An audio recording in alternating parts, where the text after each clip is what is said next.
નારદ પુરાણ સાંભળનારા સર્વ ભાવિક ભક્તજનોના હૃદયમાં વિરાજમાન પરમાત્માને મારા પ્રણામ. નારદ પુરાણના અત્યાર સુધીમાં આપણે 139 ભાગ સાંભળ્યા. આજે આપણે 140મો ભાગ સાંભળીશું.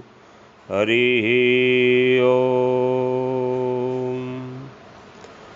નંદ, સુનંદ, ચંડ, પ્રચંડ, પ્રચલ, બલ, ભદ્ર તથા સુભદ્ર આ વૈષ્ણવ દ્વારપાલ છે. નંદી, ભૃગી, રીટી, સ્કંદ, ગણેશ, ઉમા મહેશ્વર, નંદી વૃષભ તથા મહાકાલ આ શૈવ દ્વારપાલ છે.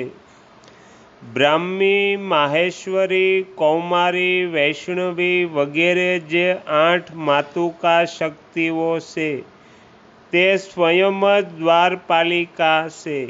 આ બધાના નામના આદિ અક્ષરમાં અનુસ્વાર લગાવીને તેને નામની પહેલાં બોલવું જોઈએ.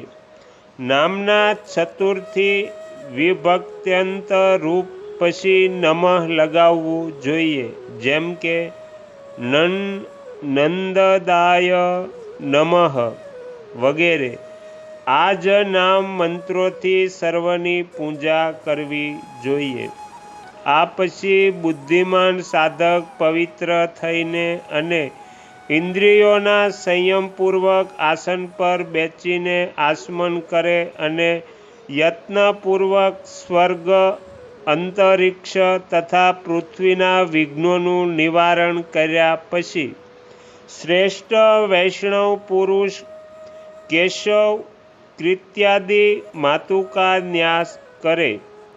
કીર્તિ સહિત કેશવ, કાંતિ સહિત નારાયણ, તૃષ્ટિ સાથે માધવ, પુષ્ટિ સાથે ગોવિંદ, ધૃતિ સાથે વિષ્ણુ, શાંતિ સાથે મધુસૂદન, ક્રિયા સાથે ત્રિવિક્રમ, દયા સાથે વામન, મેઘા સાથે શ્રીધર, હર્ષ સાથે ઋષિકેશ, પદ્મનાભ સાથે શ્રદ્ધા, દામોદર સાથે લજ્જા, લક્ષ્મી સહિત વાસુદેવ, સરસ્વતી સહિત સંકર્ણશ, પ્રીતિ સાથે પ્રદ્યુમ્ન, રતિ સાથે અનિરુદ્ધ, જયા સાથે ચક્રી, દુર્ગા સાથે ગદી, પ્રભા સાથે શાગડી, સત્યા સાથે ખડંગી, ચંડા સાથે શંખી, વાણી સાથે હલી,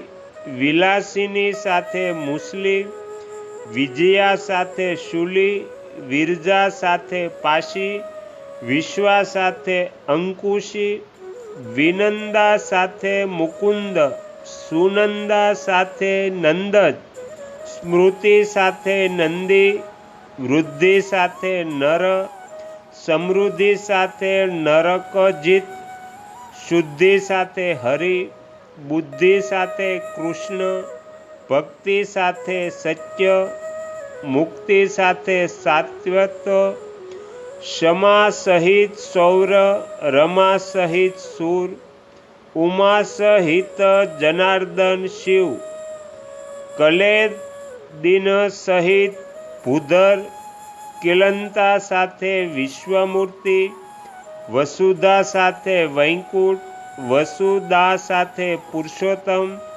પરાની સાથે બલિ, પરાયણા સાથે બલાનુજ, સૂક્ષ્મા સાથે બાલ, સંજ્ઞા સાથે વૃષહંતા, પ્રજ્ઞા સાથે વૃષ, પ્રભા સાથે હંસ, નિશા સાથે વરા, ધારા સાથે વિમલ તથા વિદ્યુતની સાથે નૃસિંહનો ન્યાસ કરે.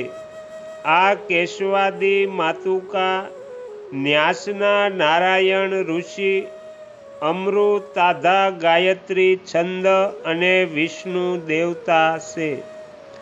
ભગવાન વિષ્ણુ ચક્ર વગેરે આયુધોથી શુભોભિત છે. તેમના હાથોમાં કળશ અને દર્પણ છે. તે શ્રી હરિ લક્ષ્મીજીની સાથે શોભાયમાન છે. તેમની અંગક્રાંતિ વીજળી જેવી પ્રકાશમાન છે અને તેઓ અનેક પ્રકારના દિવ્ય આભૂષણોથી વિભૂષિત છે. એવા ભગવાન વિષ્ણુનું હું ભજન કરું છું.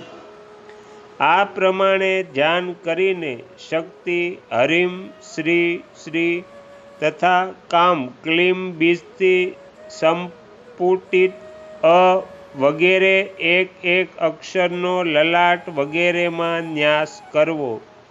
તેની સાથે આદિમાં પ્રણવ લગાવીને શ્રી વિષ્ણુ અને તેમની શક્તિના ચતુર્થ્યંતમ નામ બોલીને અંતમાં નમઃ પદ જોડીને બોલવું. એક અક્ષર અનો લલાટમાં, પછી એક અક્ષર આનો મુખમાં, બે અક્ષર ઈ અને ઈનો ક્રમશઃ જમણા અને ડાબા નેત્રમાં, અને બે અક્ષર ઉ અને ઉનો ક્રમશઃ જમણા ડાબા કાનમાં ન્યાસ કરે. બે અક્ષર રૂ અને રૂનો જમણા ડાબા નાકમાં, બે અક્ષર લુ અને લુનો જમણા ડાબા ગાલમાં, બે અક્ષર એ અને ઐ નો ઉપર નીચેના હોઠમાં, બે અક્ષર ઓ અને ઔ નો ઉપર નીચેની દંત પંક્તિઓમાં, એક અક્ષર નો જીભના મૂળમાં તથા એક અક્ષર અહ નો કંઠમાં ન્યાસ કરે. જમણી ભુજામાં ક વર્ગનો અને ડાબી ભુજામાં ચ વર્ગનો ન્યાસ કરે. ટ વર્ગ અને ત વર્ગનો બંને પગમાં તથા પ અને ફ બંને કૃક્ષીઓમાં ન્યાસ કરવો.